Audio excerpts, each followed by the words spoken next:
السلام علیکم ورحمۃ اللہ وبرکاتہ نحمدہ ونصلی علی رسولہ الکریم اما بعد فاعوذ باللہ من الشیطان الرجیم بسم اللہ الرحمن الرحیم رب اشرح لی صدری ویسر لی امری واحلل عقدۃ من لسانی یفقہوا قولی ربی زدنی علما ربی یسر ولا تعسر وتمم بالخیر بک نستعین یا فتاح یا فتاح یا فتاح اللهم انفعنا بما علمتنا وعلمنا ما ينفعنا وزدنا علما سبحانك لا علم لنا إلا ما علمتنا إنك أنت العليم الحكيم اللهم ألهمنا رشدنا وقنا شر أنفسنا ربنا تقبل منا إنك أنت السميع العليم وتب علينا إنك أنت التواب الرحيم آمین یا رب العالمین۔ آج ہماری اگلی تختی ہے لام کے قواعد کی تختی، جس میں ہم لام کے قواعد کو آج تفصیل سے پڑھیں گے۔ شروع کرتے ہیں۔ لام کا پہلا قاعدہ ہے، اگر اللہ یا اللہم سے پہلے اگر زبر ہو تو اسے موٹا پڑھیں گے، یعنی لام اگر اللہ یا اللہم کی صورت میں آ رہا ہے اور اس سے پہلے اگر زبر ہے تو اس صورت میں ہم لام کو، اللہ کے نام کو، اللہم کے نام کو موٹا پڑھیں گے، جیسے اللہ، فاللہ، تاللہ۔ اب یہاں پر تاللہ میں ایک بات کا آپ لوگوں کو خاص خیال رکھنا ہے، بہت سے طالبات کیا غلطی کرتی ہیں کہ اللہ کے نام کے لام کو موٹا کرنے کے لیے تا کو بھی موٹا کر دیتی ہیں، جو کہ غلط ہے۔ اور اس کو پڑھتے وقت خیال یہ رکھنا ہے کہ تا باریک ہے اور لام موٹا، تو تا کو ہم باریک اٹھائیں گے اور پھر ہم لام کو موٹا اٹھائیں گے۔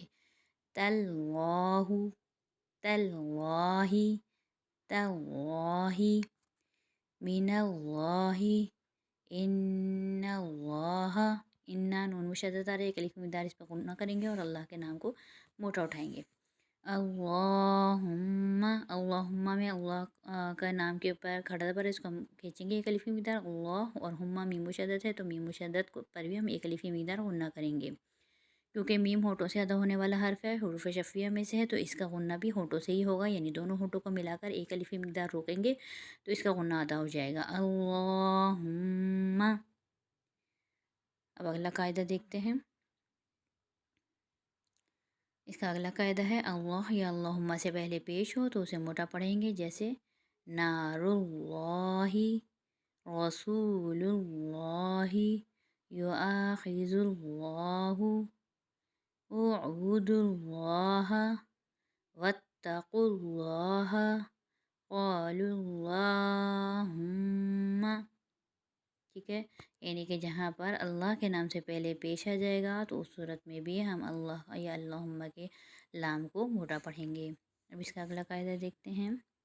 اللہ یا اللہم سے پہلے اگر زیر ہو تو اسے باریک پڑھیں گے، جیسے للہ، باللہ، بسم اللہ، بإذن اللہ، سبیل اللہ، قل اللہم۔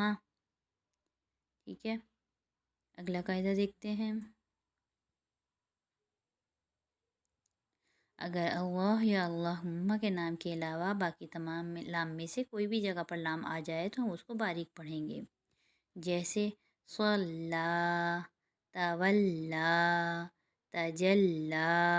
یہاں پر سب پر کھڑی حرکت آ رہی تو ایک الف مقدار اس کو کھینچیں گے بھی اور لام کو باریک رکھیں گے۔ علیہم، واللیل، ما ولاہم۔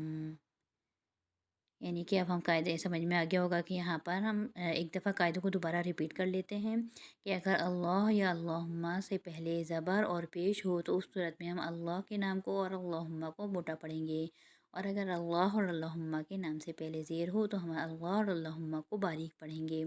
اس کے علاوہ کہیں پر بھی لام آئے گا تو وہ باریک ہی پڑھا جائے گا۔ امید ہے آج کا سبق آپ لوگوں کی سمجھ میں آ گیا ہوگا۔ اللہ تعالیٰ سے دعا ہے اللہ تعالیٰ ہمیں قرآن پڑھنے، سمجھنے اور عمل کرنے کی توفیق عطا فرمائے۔ وآخر دعوانا عن الحمد للہ رب العالمین۔ سبحان ربک رب العزة عما یصفون وسلام علی المرسلین والحمد للہ رب العالمین۔ السلام علیکم ورحمۃ اللہ وبرکاتہ۔